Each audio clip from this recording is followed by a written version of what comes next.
நேயர்களுக்கு எனது உள்ளம் கனிந்த வணக்கம். சார், ஒரு மாணவனை பள்ளியில் இருக்கும் ஒரு ஆசிரியர் ஒரு தண்டனை கொடுக்கிறாருன்னு வைங்க. அந்த மாணவனை தண்டிக்கிறாருன்னாக்கா என்ன சார் அர்த்தம்? எந்த அளவிற்கு அந்த ஆசிரியர் அந்த மாணவனை தண்டிக்கிறாரோ, அந்த மாணவனை ஆசிரியர் சில தவறுகளிலிருந்து தப்பிக்க வைக்கிறான்னு தான் சார் அர்த்தம். அந்த தவறுகளை செய்ய விடாமல் அந்த மாணவனுக்கு நல்ல விஷயங்களுக்கு அவனுடைய எண்ணங்களை திசை திருப்பி நல்ல வாழ்க்கையை அமைத்து கொடுக்கிறான்னு தான் அர்த்தம்.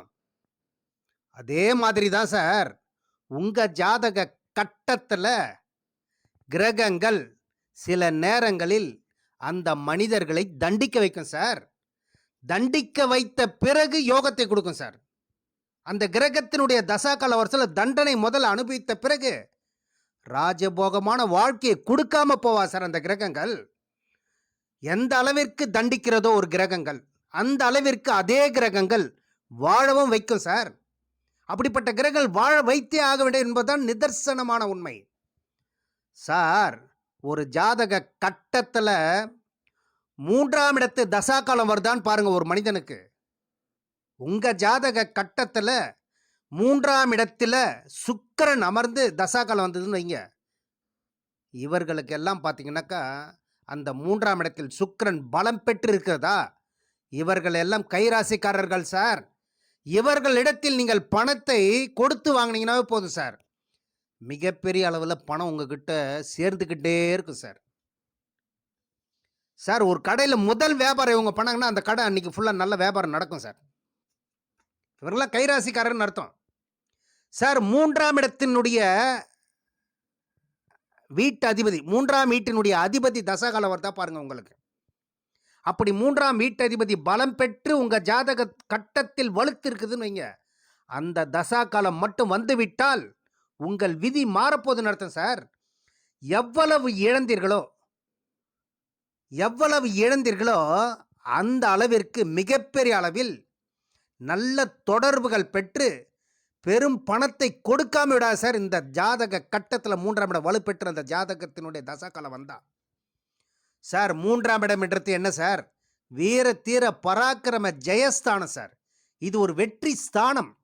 இந்த ஒரு உபஜய ஸ்தானத்தில் ஒரு கிரகம் இருந்து தசாகாலம் வந்துவிட்டால் எவ்வளவு இழந்து நிர்கதியாக நிற்கிறீர்களோ அவற்றை எல்லாம் பல மடங்கு இந்த 3ஆம் இடத்து அதிபதி தசாகால வருஷத்தில் உங்களுக்கு விதியை மாற்றி மிகப்பெரிய அளவில் எவ்வளவு இழந்தீர்களையோ அனைத்தையும் மீட்டெடுத்து மற்றவர்கள் வியக்கத்தக்க வகையில், மற்றவர்கள் அண்ணாந்து பார்க்கக்கூடிய அளவிற்கு உங்கள் வாழ்க்கை தரம் நிச்சயம் மாறப்போகிறது என்ற அர்த்தம் சார். அதனால தான் 3ஆம் இடத்து தசா வருதா பாருங்க சார். அதுவும் 40-45 வயதுக்கு மேலே 3ஆம் இடத்தினுடைய தசா காலம் வந்ததுன்னா மிகப்பெரிய ராஜயோகத்தை கொடுத்தே ஆகணும் சார். கொடுத்தே ஆக வேண்டும். இதெல்லாம் எழுதப்பட்ட விதி சார். எல்லா ஜாதகத்திலையும் யோகங்கள் இருக்கு சார். அந்த யோகங்கள் எப்பொழுது என்ன டைமில் எந்த விதத்தில் கொடுக்கணும் ஒரு ரூல் இருக்கு இல்லையா, அந்த விதத்தில் கண்டிப்பாக கொடுத்தே ஆக வேண்டும் சார். எந்த நேரத்தில் இந்த யோகங்கள் செயல்பட்டு உங்களுடைய வாழ்க்கை தரம் மாற வேண்டும் என்பது எழுதப்பட்டுள்ளதோ அந்த சமயங்களில் மட்டுமே உங்களுக்கு யோகத்தை கொடுத்து உங்களை ஒரு உச்சாணி கும்பல உட்கார வச்சு அழகு பார்க்காம விடாது சார். சார், உங்கள் ஜாதக கட்டத்தில் 8ஆம் இடம்னு ஒன்று இருக்குது, அஷ்டமஸ்தானம் சொல்லுவாங்க. அந்த 8ஆம் இடம் உங்கள் ஜாதகத்தில் வலுத்து இருக்கிறது என்றால், பலம் பெற்று இருக்கிறது என்றால் இவர்களுக்கு உழைக்காமலேயே பணம் வந்து சேரும் சார். சார், இன்சூரன்ஸ் பணம் மூலமாக வரும், உங்களுக்கு மிகப்பெரிய அளவில் பணத்தை கொடுக்கும். அல்லது ஏதோ ஒரு ஆக்சிடெண்ட், இவங்க குடும்பத்தில் ஒருத்தருக்கு ஆக்சிடெண்ட் ஏதாவது ஆகிட்டு விபத்து ஏற்பட்டு அதன் மூலமாக அந்த இன்சூரன்ஸ் பணம் வந்து மிகப்பெரிய அளவில் வந்து சேரும் சார். சார், இந்த 8ன்றது திடீர் யோகத்தை கொடுக்கக்கூடிய இடம் சார். ஒரு சிலருக்கு பெரும் பணத்தை எதிர்பார்க்காத அளவிற்கு கொட்டி கொடுத்துரும் சார். இப்படிப்பட்ட அமைப்பில் கிரகங்கள் அமர்ந்து இந்த வீடுகளில் அமர்ந்து இந்த கிரகத்தின் தசா காலம் வர வேண்டும். அந்த தசா காலம் வரும்பொழுது அந்த ஜாதகரை வாழ வைத்தே ஆக வேண்டும் சார். எவ்வளவு மன அழுத்தத்தை, எவ்வளவு மன விரக்தியை கொடுக்கிறதோ அந்த அளவிற்கு இணையான மகிழ்ச்சியை கொடுத்தே ஆக வேண்டும் சார் இந்த 8ஆம் இடம். இந்த 8ஆம் இடம் பலம் பெற்று ஒரு ஜாதக கட்டத்தில் அமர்ந்து உங்களுக்கு தசா காலம் வந்துவிட்டால் நிச்சயம் உங்களுக்கு உழைக்காத பணம் கொடுத்தே ஆக வேண்டும் என்பது எழுதப்பட்ட விதி. சார் அதற்கடுத்து 10ஆம் இடம் ஒரு ஸ்தானம் இருக்கு.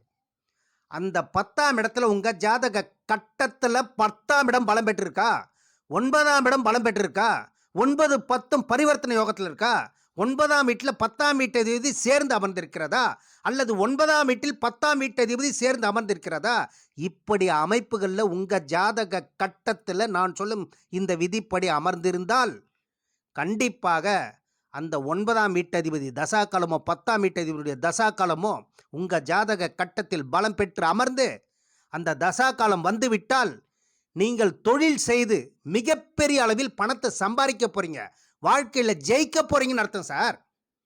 சார் அல்லது உங்களுடைய தந்தையினுடைய தொழிலை எடுத்து மிகப்பெரிய அளவில் வாழ்க்கையில் ஜெயிக்க போறீங்க, உங்களுடைய வாழ்க்கை தரம் மாறப்போகிறது என்ற அர்த்தம் சார். ஆனால் அதற்கடுத்து லக்னாதிபதியுடைய நிலையை வைத்துத்தான் சோப்பு சீப்பு வரலாறு எழுதப்படும் சார். யாருக்கு எப்பொழுது எந்த விதத்தில் கொடுக்க வேண்டும் என்பது உங்க ஜாதக கட்டத்தில் நிர்ணயிக்கப்பட்டனுடைய அளவை பொறுத்து உங்களுக்கு யோகங்கள் வழங்கியே தீரும் சார். சார் உங்களுக்கு இந்த கட்டத்தில் நீங்கள் போடும் திட்டங்கள் செயல்பட வேண்டும் என்று கட்டத்தில் இருந்தால் தான் சார் உங்கள் திட்டங்கள் செயல்படும் சார். அதே மாதிரி 6ஆம் இடம்னு ஒரு இடம் இருக்குது. உங்கள் ஜாதக கட்டத்தில் ருண ரோக சத்ரு வியாதி கடங்கார ஸ்தானம் தான் லக்னத்திலிருந்து 6ஆம் இடம். அந்த 6ஆம் இடம்ன்றது உத்தியோக ஸ்தானம்ன்றத மறக்கக்கூடாது. நீங்கள் அந்த 6ஆம் இடம் பலம் பெற்று அமர்ந்திருந்தால், கண்டிப்பாக வலுத்திருந்தால், கண்டிப்பாக நிச்சயமாக உறுதியாக நல்ல உத்தியோகத்தில் உட்கார போறீங்கன்னு அர்த்தம் சார். கமிஷன் மூலமாக பணம் வரப்போகுதுன்னு அர்த்தம், வாடகை வருமானம் வரப்போகுதுன்னு அர்த்தம். கமிஷன் மூலமாக ஏதோ ஒரு பிஸ்னஸ் இருக்கும், இவர் இன்வெஸ்ட்மெண்ட்டே போட மாட்டார், 10 பைசா இன்வெஸ்ட்மெண்ட் இல்லாமல் மிகப்பெரிய அளவில் கமிஷன் பணம் வந்து சேர்ந்துக்கிட்டே இருக்கும் சார். இவர்களெல்லாம் மிகப்பெரிய அளவில் சம்பாதிப்பார் சம்பாதிப்பார் சம்பாதிப்பார். நல்ல சம்பாத்தியம் நிச்சயம் உண்டு என்று தான் இவர்களெல்லாம் சொல்லணும். நிச்சயம் சம்பாதனை உண்டு சார் இவர்களுக்கெல்லாம். சார் உங்கள் ஜாதக கட்டத்தில் உபஜயஸ்தானம் சொல்லக்கூடிய 3 6 10ஆம் இடங்களில் 11ஆம் இடம் கூட இதில் சேர்த்துங்க. இந்த ஸ்தானங்களில் கிரகங்கள் அமர்வு பெற்று நல்ல தசாகாலம் மட்டும் அந்த சமயத்தில் எந்த ஏஜில் எந்த பருவத்தில் அந்த தசாகாலம் வர வேண்டும் என்ற ஒரு விதி இருக்குது சார். அந்த விதிப்படி உங்கள் ஜாதக கட்டத்தில் 3ஆம் வீட்டதிபதி தசாகாலம் வருதா பாருங்க, 6ஆம் வீட்டதிபதி தசாகாலம் வருதா பாருங்க, அல்லது அஷ்டமாதிபதி என்று சொல்லக்கூடிய 8ஆம் வீட்டதிபதி தசாகாலம் வருதா பாருங்க சார். அப்படி இல்லாட்டி 10ஆம் வீட்டதிபதி தசாகாலம் வருதா பாருங்க. இப்படிப்பட்ட இந்த வீட்டு அதிபதிகள் நல்ல நிலையில் அமர்ந்து லக்னாதிபதியும் லக்னமும் பலம் பெற்று நான் சொல்லும் இந்த விதிப்படி உங்க ஜாதக கட்டத்தில் தசாகாலம் வந்துவிட்டால் நீங்கள் நிச்சயம் மிகப்பெரிய அளவில் உங்களுடைய வாழ்க்கை தரம் மாறப்போகிறது என்பது தான் எழுதப்பட்ட விதி. இதெல்லாம் யாராலையும் மாற்றவே முடியாது சார். பிரம்மனே நினைத்தாலும் இதெல்லாம் அழிக்கவே முடியாது. ஏனென்றால் நீங்கள் வாங்கி வந்த வரம் என்னவோ கண்டிப்பாக உங்களுடைய வாழ்க்கையில் செயல்படுத்தியே ஆக வேண்டும் சார் இது. எனவே நேயர்களே, உங்கள் ஜாதக கட்டத்தை செக் பண்ணிக்கங்க. அப்படி செக் பண்ண தெரியவில்லை என்றால் இந்த தரணி ரமேஷ் ராஜை தொடர்பு கொள்ளுங்கள். உங்கள் சந்தேகங்கள் அனைத்தையும் நிச்சயம் நிறைவேற்றி வைப்பார் என்று கூறி விடைபெறுகிறேன். நன்றி, வணக்கம். மேலும் நேயர்களே, நிறைய பேர் இந்த சேனலை வந்து சப்ஸ்கிரைப் பண்ணாமையே பார்க்குறீங்க. அதனால் சப்ஸ்கிரைப் பண்ணிவிட்டு பார்த்தீர்களே என்றால் லைக்ஸ் பண்ணுங்கள், கமெண்ட்ஸ் பண்ணுங்கள்.